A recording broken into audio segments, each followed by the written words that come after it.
Assalamualaikum warahmatullahi wabarakatuh. Rahayu Rahayu Sagung Dumadi.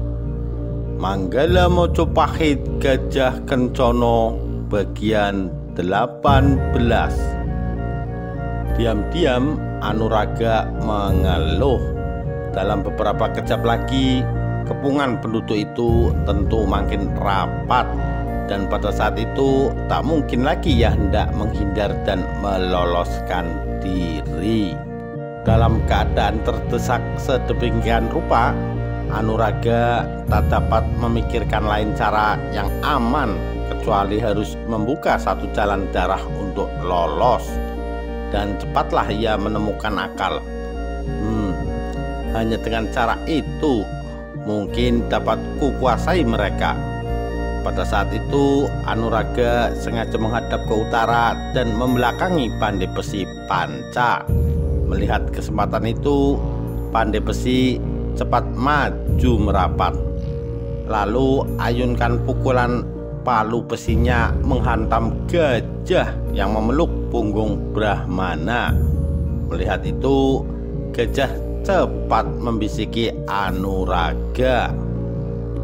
Pandai Besi menyerang dari belakang, tetapi Anuraga diam saja, seolah-olah tak mengetahui serangan dari belakang itu. Pada saat palu besi melayang, tiba-tiba Anuraga menghadap ke bawah, lalu secepat kilat berputar tubuh dan mencengkram pergelangan tangan Pandai Besi, terus diputar balikan ke belakang. Mulut Pandai Besi mendesis kejut dan kesakitan. Ia tak berdaya bertahan diri dan terpaksa tubuhnya terputar ke belakang. Dan pada lain kejap, tangan kiri Anuraga pun sudah merampas palu besi, lalu diacungkan ke atas kepala Pandai Besi. Jika kisanak sekalian masih menyerang, kepalanya terpaksa kupukul sampai hancur. Menyaksikan Pandai Besi Panca terancam jiwanya, penduduk itu serempak berhenti menyerang. Mereka tercengang melihat keterangan Anuraga. Dua kalinya mereka khawatir Brahmana itu akan membuktikan ancamannya. Mereka hendak menunggu apa yang akan dilakukan Brahmana itu. Anuraga lega karena siasatnya berhasil. Namun ia tetap berusaha untuk menjernihkan suasana. Kisanak sekalian, aku seorang Brahmana yang menjunjung welas asih dan menyebar perdamaian.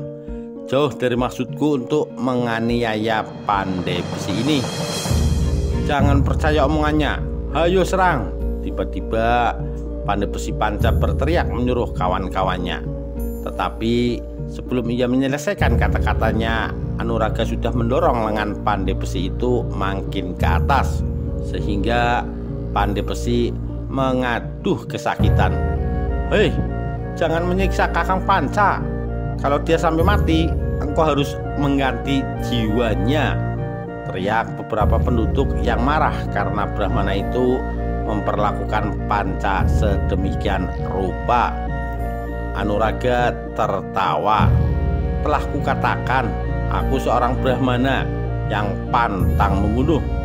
Namun kalau kalian tetap bertindak liar, terpaksa Pandai Besi ini akan kusiksa lebih hebat.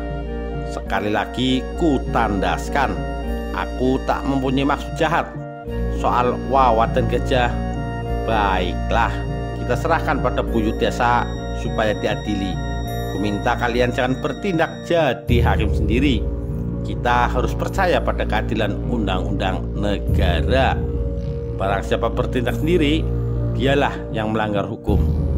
Rombongan penduduk desa itu saling berpandangan. Tak tahu mereka apa yang harus dilakukan.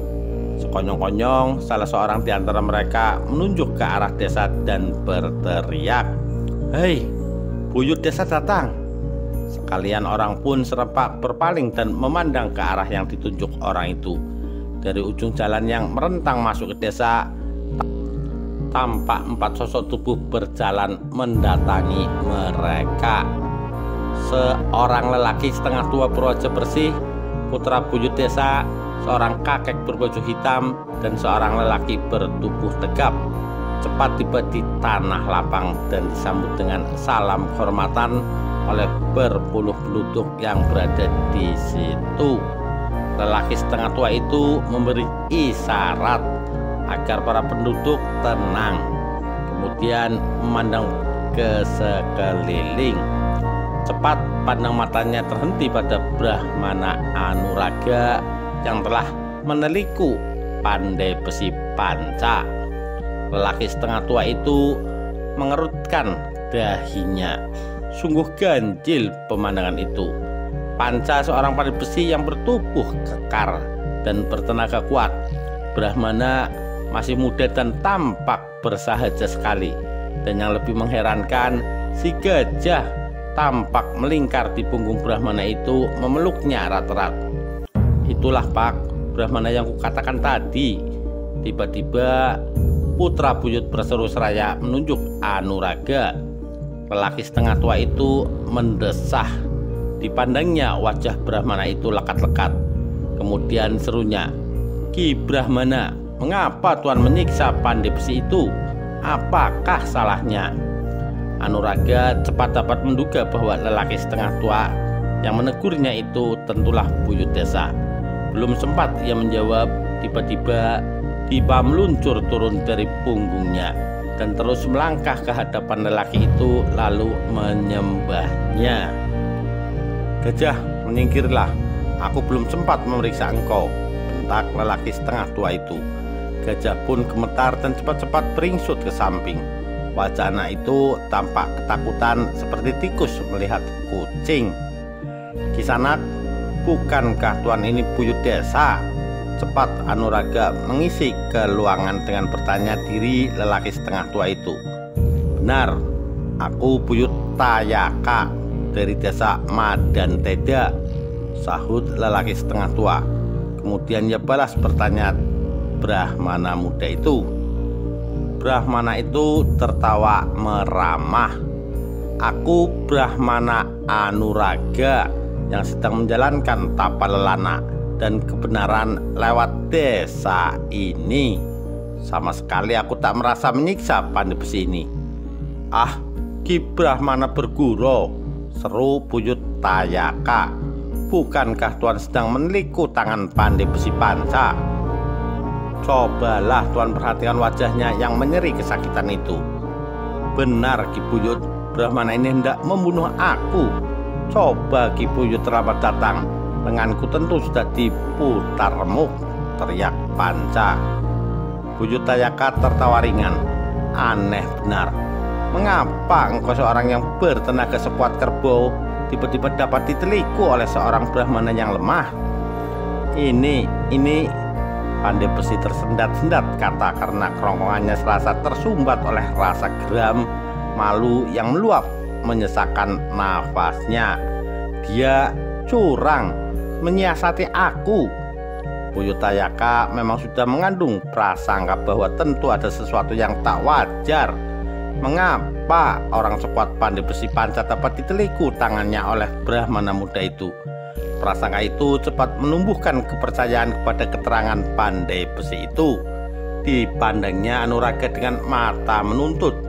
Serunya, "Ki Brahmana, benarkah kata-kata pandai besi panca bahwa Tuan curang padanya?" seru Ki Buyut Tayaka.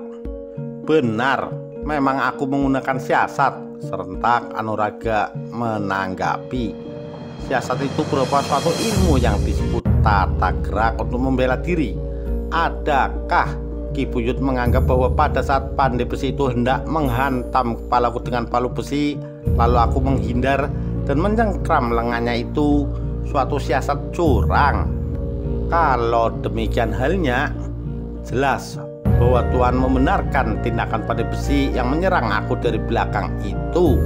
Jadi jelas pula Tuan menghendaki bahwa aku harus berdiam diri menerima pukulan pandai besi itu karena pandai besi itu menyerang secara jujur.